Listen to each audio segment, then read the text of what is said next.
इधर कभी उधर, अब की बार फिर भाजपा की तरफ। जी हाँ, कुछ ऐसा ही हालात है बिहार और वहां के मुख्यमंत्री नीतीश कुमार का। नमस्कार, मेरा नाम है शुभम और आप यूपी 24 न्यूज देख रहे हैं। बिहार की राजनीति में एक बार फिर नई हलचल है। ठंड सवाब पर है, लेकिन राजनीतिक हालात का पारा काफी गर्म है। बिहार के मुख्यमंत्री नीतीश कुमार 5वीं बार पलटी मारने के लिए तैयार बैठे हैं। सूत्रों के मुताबिक विभाग पटवारी की डील फाइनल होते ही नीतीश कुमार अपना इस्तीफा राज्यपाल को सौंप देंगे। इसके बाद बीजेपी के साथ मिलकर नई सरकार बनाने की कयावत होगी। सूत्रों के मुताबिक नीतीश कुमार को भाजपा के साथ लाने की पटकथा अक्टूबर 2023 से ही लिखी जा रही है।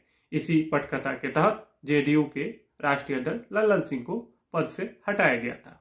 गठबंधन की पटकथा लिखने के लिए जेडीयू और बीजेपी हाईकमान की ओर से 7 नेताओं को मोर्चे पर लगाया गया है। इनमें 4 जेडीयू और 3 बीजेपी के नेता शामिल हैं। सूत्रों की माने तो गठबंधन की पटकथा को अमली जामा पहनाने के लिए इन 7 नेताओं ने काफी एहतियात भी बरती। डील के लिए मुलाकात से ज्यादा फोन कॉल का इस्तेमाल किया। आज की चर्चा हमारे इन्हीं 7 नेताओं के बारे में। इन 7 नेताओं में पहला नंबर आता है नित्यानंद राय का। आपको बता दें कि केंद्रीय गृह राज्य मंत्री नित्यानंद राय को अमित शाह का भरोसेमंद माना जाता है। सूत्रों के मुताबिक बीजेपी की तरफ से पूरे अभियान को नित्यानंद राय ही लीड कर रहे हैं। गुरुवार को जब नीतीश कुमार के बीजेपी में आने की खबर लीक हुई तो नित्यानंद राय सहयोगी दलों को मनाने में जुट गए। देर रात राय को पूर्व सीएम जीतन राम मांझी के आवास पर भी देखा गया था। नित्यानंद राय बिहार बीजेपी के अध्यक्ष भी रह चुके हैं और वर्तमान में उजियारपुर से सांसद हैं। 58 वर्षीय राय ने अपनी राजनीतिक करियर की शुरुआत छात्र इकाई एबीवीपी से की थी। साल 2000 में राय पहली बार हाजीपुर सीट से विधायक बने। 2014 में उन्हें उजियारपुर सीट से उम्मीदवार बनाया गया। उन्होंने बड़े मार्जिन से जीत हासिल कर की। कहा जा रहा है कि नीतीश कुमार की नई सरकार में राय को डिप्टी सीएम का पद मिल सकता है। दूसरा नंबर है सुशील मोदी का।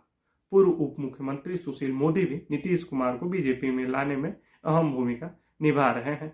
मोदी नीतीश कुमार के काफी करीबी रहे हैं और गाहे बगाहे नीतीश उनकी तारीफ भी करते रहते हैं। सूत्रों का कहना है कि नीतीश कुमार को बीजेपी में लाने के लिए जो नैरेटिव तैयार किया गया उसके पीछे सुशील मोदी ही हैं। शुक्रवार को पत्रकारों से बात करते हुए उन्होंने कहा था कि राजनीति संभावनाओं का खेल है और इसमें परमानेंट दरवाजे कभी बंद नहीं होते। सूत्रों के मुताबिक नीतीश कुमार चाह रहे हैं कि सुशील मोदी को डिप्टी सीएम बनाया जाए। हालांकि बीजेपी हाईकमान से इस पर ग्रीन सिग्नल नहीं दिया जा रहा है। इस सियासी हलचल में तीसरा नाम है संजय कुमार झा का। जेडीयू की तरफ से गठबंधन को लेकर सबसे धुआंधार बैटिंग संजय कुमार झा ही कर रहे हैं। झा अभी जेडीयू के राष्ट्रीय महासचिव और नीतीश सरकार में मंत्री हैं। नीतीश कुमार के बाद जेडीयू में संजय झा एकमात्र ऐसे नेता हैं जिनके पास संगठन और सरकार दोनों जगह पद है। 2017 में भी नीतीश कुमार को बीजेपी के साथ लाने में झा ने अहम भूमिका निभाई थी। यह खुलासा 2022 में जेडीयू सांसद लल्लन सिंह ने किया था। इस बार भी नीतीश कुमार के बीजेपी के साथ जाने की बात सामने आई तो मुख्यमंत्री आवास पर झा को ही पहले बुलाया गया। सूत्रों का कहना है कि संजय झा इसी महीने की शुरुआत में दिल्ली गए थे, जहां उन्होंने नीतीश कुमार के बीजेपी के साथ आने की स्क्रिप्ट पर काम किया। आपको यह भी बता दूं कि झा ने अपने राजनीतिक करियर की शुरुआत बीजेपी से ही की थी, लेकिन 2012 में उन्होंने जेडीयू का दामन थाम लिया। 2014 में उन्हें नीतीश कुमार ने दरभंगा लोकसभा सीट से उम्मीदवार भी बनाया, लेकिन वे हार गया। संजय झा को फिर विधान परिषद भेजा गया और उन्हें राज्य कैबिनेट में मंत्री बनाया गया। वर्तमान में झा के पास जल संसाधन और जनसंपर्क जैसे मलाईदार विभाग है। झा को नीतीश के किचन कैबिनेट का भी सदस्य माना जाता है। इस पूरे खेल में चौथा नाम है हरिवंश का।